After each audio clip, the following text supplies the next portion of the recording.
Let's ask former State Department senior advisor Christian Whiten. Christian, why did the Russians head straight for Chernobyl?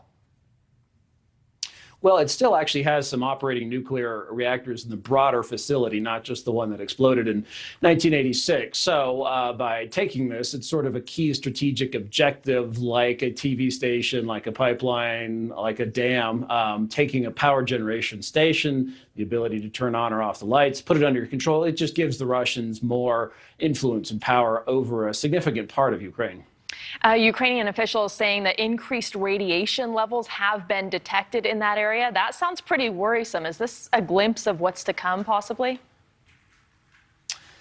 Possibly. I would maybe chalk this up to the fog of war and not having clarity in the initial hours and days of a conflict. It's extremely unlikely that they would have tampered with the sarcophagus that encases the destroyed plant. And beyond that, to kick up radiation, this is after a number of mediation efforts over the decades and 30 years of sediment, and also the fact that some of these fission byproducts have actually decayed significantly over the last decades. I'd say that's a questionable piece of data, and we'd want to wait and see a little bit more before we conclude something's going on.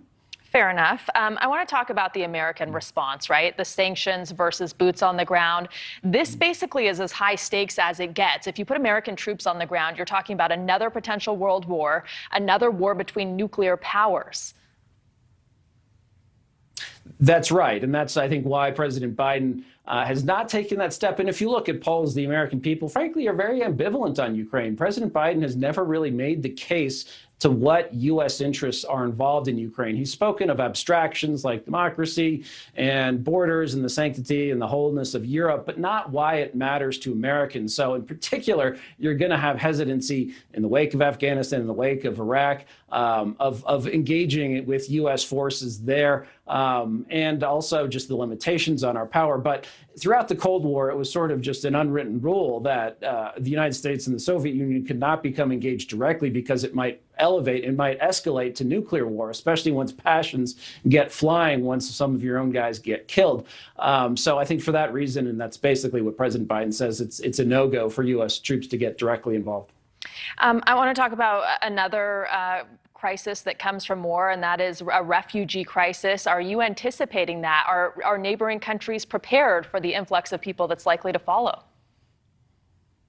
Probably not, and there probably will be such an influx because, frankly, a lot of people didn't think Vladimir Putin was going to order this invasion, and I don't think Putin actually went into this crisis having decided he was going to do what looks a lot like a dismembering of Ukraine and a rush to Kiev, the capital, to decapitate the government and impose his own will. That's supposition based on some very early moves. But you had a lot of Ukrainians themselves, including the Ukrainian government, that said, we don't think this is as big as what's being reported and suspected elsewhere. So a lot of Ukrainians didn't have an escape plan and are now running for the borders with basically whatever they can carry with them in their cars. So, there is something called the UN High Commissioner on Refugees. The United States kicks in a fifth of that budget. I'm sure we'll provide other aid to Poland, especially since it's a NATO ally, and other countries on the periphery that, yes, are very likely to accept a lot of refugees. And I don't mean to be pessimistic here, but possibly the Ukrainian government itself, if Russia is doing what it looks like it's going to do.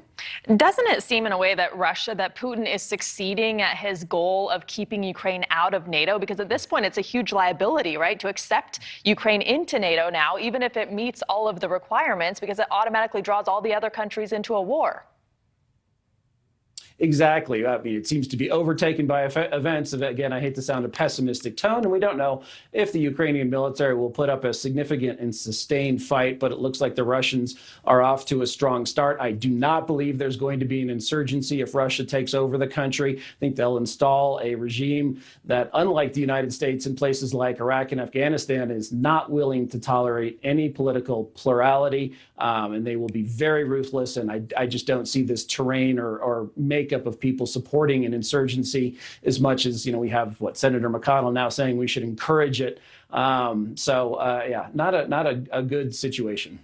All right, Christian Whiten, thank you so much for your insight, former senior State Department advisor. We appreciate your time tonight.